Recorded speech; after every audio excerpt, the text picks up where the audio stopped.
एक ऐसा झूठ जो सिर्फ ज्ञान पाने के लिए बोला गया। लेकिन क्या आप जानते हैं, महानता की राह में बोला गया एक छोटा सा झूठ भी कभी कभी काल बन जाता है। ये कहानी है उस शिष्य की जिसकी भक्ति देखकर देवता भी रो पड़े, और उस गुरु की जिसका क्रोध इतिहास बदल गया।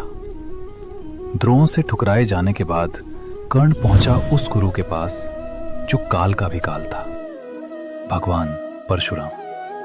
परशुराम का प्रण था, मैं सिर्फ ब्राह्मणों को शिक्षा दूंगा।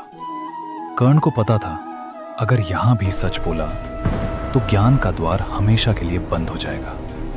मैं ब्राह्मण हूं गुरुदेव। एक झूठ बोला गया और दुनिया के सबसे शक्तिशाली योद्धा का निर्माण शुरू हुआ। परशुराम ने उसे स्वीकार कर लिया और शुरू हुई एक महान योद्धा की तैयारी। दिन रात अभ्यास, कठोर तपस्या।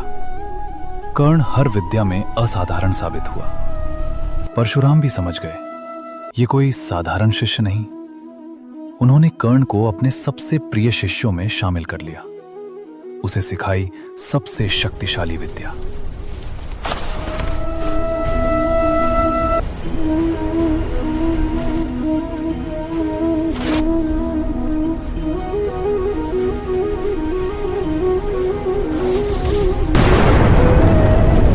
एक दोपहर परशुराम कर्ण की गोद में सिर रखकर विश्राम कर रहे थे। तभी एक विषैले कीड़े ने कर्ण की जांघ को काटना शुरू किया। मांस फटने लगा, खून की धार बह निकली। असहनीय पीड़ा, पर कर्ण हिला तक नहीं। क्यों? क्योंकि अगर वो हिलता तो उसके गुरु की नींद टूट जाती। हजारों बिच्छुओं के डंक जैसा दर्द, पर कर्ण के चेहरे पर एक शिकन तक नहीं। यही थी पराकाष्ठा। जब परशुराम जागे और वो खून देखा तो वे चौंक गए। परशुराम, इतना धैर्य, इतना सहनशील सिर्फ एक क्षत्रिय हो सकता है। तूने छल किया है कर्ण। क्रोध में महेंद्रगिरी कांपने लगा।